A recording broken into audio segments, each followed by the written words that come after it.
Hello everyone, welcome back to another video. Today is on the Dragonclaw Valley Master Mode. This one is decently short as well because this dungeon went relatively smoothly. In fact, I'm pretty sure we skipped the second phase of the boss on this run.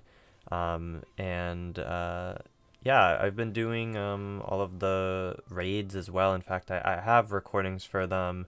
I tried to record all three of them because my guild does all three of them at the start of the week, but at least the normal mode ones. But I messed up and was using the pause feature on OBS, and I apparently paused the entire recording of the Bone Dragon or the Void Dragon, the Dark Dragon, whatever you want to call it. So I have footage of a Light Dragon clear and a Night Dragon clear. I just don't have footage of the Dark Dragon, which is unfortunate.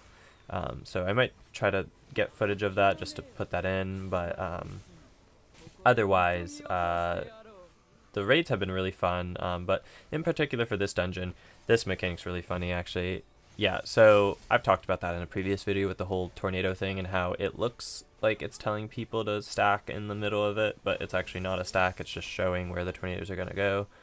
That killed that one person, so, be careful about that. But in general, this dungeon is, in some ways, I think, actually easier than the hard mode version, at least in terms of, like, when you were scaled to the difficulty and the ability score.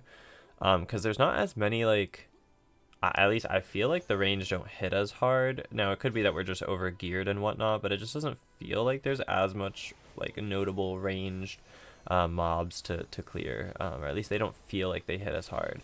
But I know that that could just be, again, the gearing and ability score stuff and whatnot. So, could be a little bit of bias there because of the ability score. But in general, still pretty good dungeon. Again, I don't even know how that person died. I genuinely don't even know how that person died. I don't know if there was another tornado or something. I didn't even see it.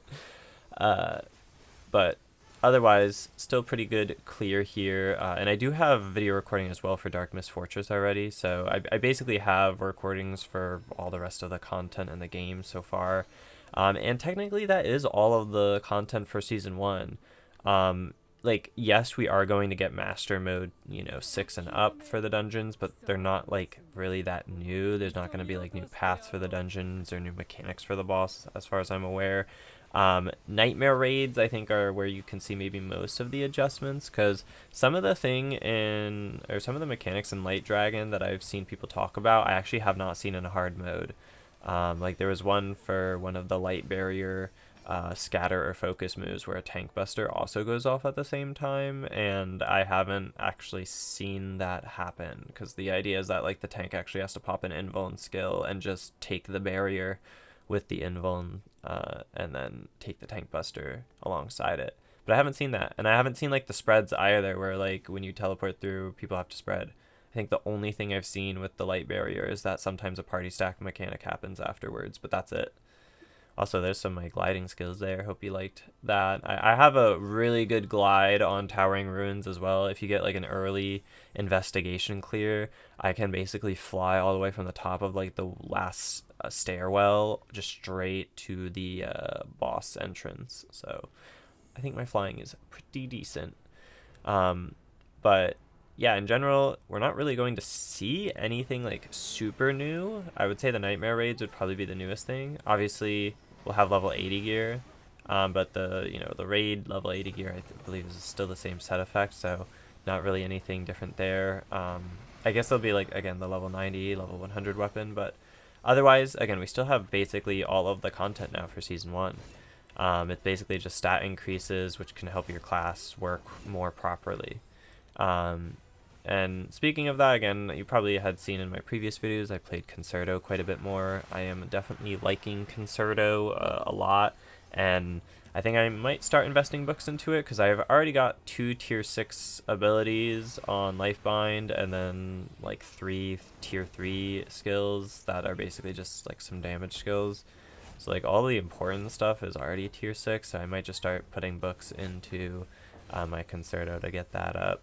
Not that it's too far behind. I'm like 20.5k on my Lifebind, and I think my Concerto is like maybe 2k less. and I think partially that's due to the weapon that I have on Lifebind, because I do have the level 70 weapon, whereas with Concerto it's just the level 60 weapon at 100 or near 100 perfection. I don't think it's quite there yet.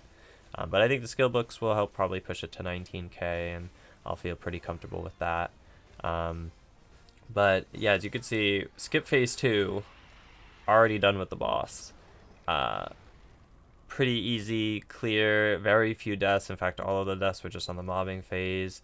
So very, very smooth run overall here. But that'll be it for now. Thank you all for watching, and I'll see you in the next video.